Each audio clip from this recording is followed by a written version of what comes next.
Ag, dit is vir my so lekker om vanoggend met Dr. Jared Morris te gesels. Nou, hy is 'n konsulterende veearts en ons praat 'n bietjie en fokus 'n bietjie op skaapvoerkrale. Dr. Morris, welcome here. Thank you for having me. I'm going to call you Dr. Morris. Thank you That's for it. making the time this morning. We really appreciate it. Let's start with sheep feedlots. I mean, when we look at the processes that should be implemented, give us some background. So as a consulting veterinarian, you're involved in the whole value chain, if I can say that, from the ewe-lamb procedures on the farm of origin up until the transport. When the lambs actually arrive at the feedlot, you're going to be involved in those processes. Then the entire production cycle. And then again on the public health side at the abattoir to ensure that the consumer receives a safe product, a holistic product, something where we can also just reduce the stigma on about what feedlots really are. Yeah. What are feedlots? For somebody who might not really know what the definition stands for. So a feedlot is basically where we rear these lambs or calves in an intensive environment. They stand in pens and we feed them a total mixed ration a few times a day. So to compare to an extensive system where they just walk in the field, a feedlot, we pen them, the stocking density is a little bit higher, where we can actually improve the production parameters and produce more meat for a growing population. That is the whole purpose of what feedlots are, to meet the growing demand. The human population surpassed 8 billion, and unfortunately, animals walking in the field to produce this free-range type beef can't fit the demands. It takes too long. Lamb feedlots now, we get them slaughter ready within 60, 65 days, from a weaner up until slaughter weight. And if they had to walk in the field and all of that, would be double, 3 times that amount of time, and we just can't afford that. So we need to optimize production to meet growing demand. When did this shift take place, or the urgency, the need for urgency take place? Well, as the human population has been exponentially increasing, the demand has been there. And that's where we've started moving to feedlots and all of that. And where veterinarians are so crucial is we've got to realize that's not natural. Yes. A feedlot, in terms of what you would think, is it's completely unnatural. Pathogen transmission, disease transmission, stocking densities, stress, all of that cause a lot of issues in these animals that we've got to then address, while making sure animal welfare is upheld to the best standard. After all, that's what we as vets did. We took an oath to make sure we look after our patients and make sure we limit suffering, while also ensuring a product is produced for the end consumer. Yeah. For somebody who might not have, hasn't seen a feedlot, how it works. So just practically, how does it look? How does the processes inside work? So depending on the size of the feedlot, some of the sheep feedlots I consult to stand between 2,000 and 3,000 lambs, and the biggest stands between 30 and 35,000 lambs.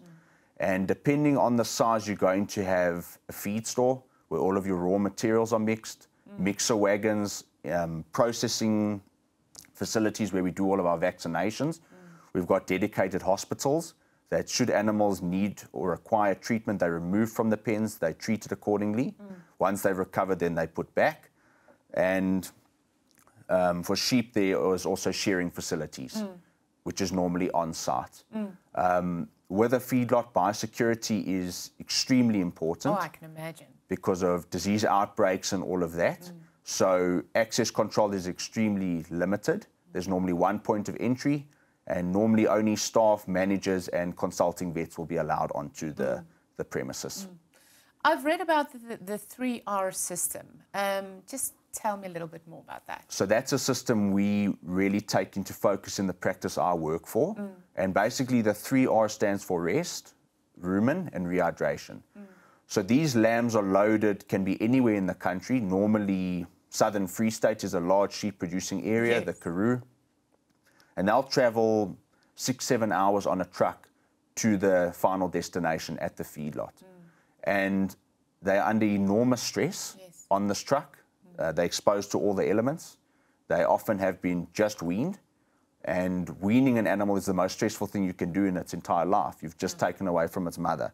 And then to load it on a truck with lambs it doesn't know. And we call that process actually commingling. And that is an extremely stressful time for that animal. And then it arrives at a feedlot where, again, it now needs to learn how to eat out of a feed bunk. There's noise, there's tractors, there's people screaming and all of that. So the biggest thing we need to do for that animal is just let it calm down. Yeah. Okay, and that's where the first R comes, just rest. We put it into a receiving camp. We give it fresh, cold water. We give it good quality roughage, that animal can just calm down, that we get the stress levels down. Cortisol, which is the stress hormone, is actually such a immunosuppressive agent. It really pushes your immune system down. If I could say, most people relate to this when you're writing exams. Yes. Everyone gets sick. That's true. Everyone with fever blisters, everyone can see that. Okay, because that's the cortisol. Extremely stressful and immunosuppressive.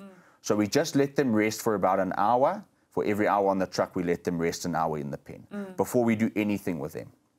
Once they've done that, we go on to the next R, which is rumen. And that's, again, where the good quality roughage we provide. We need to get that stomach full. If the stomach's full, they're not producing the necessary vitamins. Those microbes that are in the rumen, they'll eventually die off. You need to nourish those. So that's where the good quality roughage is, and we feed them a little bit of the starter ration that they can start adapting to it. Okay. And then the last one, the rehydration. When that animal climbs on the truck, the first thing that they do is they urinate and they defecate. So they actually dehydrate. Yeah. And we need to then replace all of those fluids. And we normally just give them fresh, cold water in a bucket there. And lots of the guys also say, how can I get them to drink a little bit more? So there's many commercial products, electrolytes that you can put in the water. But I find a nice, cheap way to do it is just get some molasses. Molasses throop with molasses meal, put it in the water. Okay, it's going to be palatable, it's sweet. And sheep, it's luckily we can do it. If one goes to drink, then the rest of them will follow. And we just want to replace all of those electrolytes and minerals that they lost on the transport. Okay. So when they arrive at the feedlot and you start this 3R system now, how long does that usually take to get them acclimated and just used to their new surrounding? That's also depending on the type of lamb. Some of the farmers do the job for us. They wean them, and then we only go and collect them 2 weeks later. So those lambs, they calm. Sure. They're bung-proof and all of that. Yeah. Some of them, it's freshly weaned onto the truck. That can take maybe a day or two before we start handling them and vaccinating them. But it's a fine balance between waiting, because then we are, as we're exposed to disease and we don't have any vaccinations in yet, or putting too much stress on them. So I would say on average we wait between a day or 2 days before we start processing them with all the necessary vaccinations. Yeah. And that's the thing. I think the importance of vaccination, can't be highlighted enough, especially in this scenario. So, that's it. Yeah. In terms of disease prevention, vaccination is the go-to. We would always want to try and reduce the amounts of antimicrobials that we use. We mustn't forget that these animals are destined for food. And we want to try and reduce the amounts of antibiotics that we're using in them. It's simple. Yeah. In terms of consumer stigma, that we don't use too many antibiotics, we use the right amount. And also in terms of antimicrobial resistance. If we can reduce that amount as much as possible and produce a healthier lamb, that's the goal. And that's where it comes through with vaccination. So using the right vaccinations, the right combination, good vaccine handling is also a big thing. Vaccine failure can often be blamed to the company producing that, oh, you sold me a rubbish vaccine, why didn't it work? But if it's been standing in the sun, if you hold it in your hand, okay, 2 to 8 degrees is what that vaccine needs to be kept at. Most of the vaccines we use in sheep are what we call dead vaccines, where you don't actually have to mix up the freeze-dried powder with a diluent. You can use it and you can put it back in the fridge. But still, that vaccine needs to be kept at 2 to 8 degrees. So when you've processed that line of sheep in the kraal, put it back in the fridge.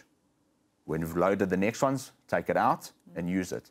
And it's also about using it at the correct route, at the correct dosage that the manufacturer recommends it at. So, vaccination is truly essential. But the process of vaccination, I would say, requires the sheep, the lamb, to do its part. So if I had to go and inject that lamb, yes, I vaccinated it. Is it protected? No, I don't know. I mean, it's got to immunize itself. So that's where you've got to have a good quality lamb, a strong lamb, that can then use its own immune system to take what we've injected to produce an immune response. So light lambs, high-risk lambs, I could say.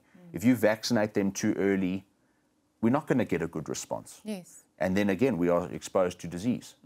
So it's a fine balance. I can that we've got imagine. to. I'm quite interested, when it comes to feedlots, sheep feedlots, what's the general opinion about feedlots?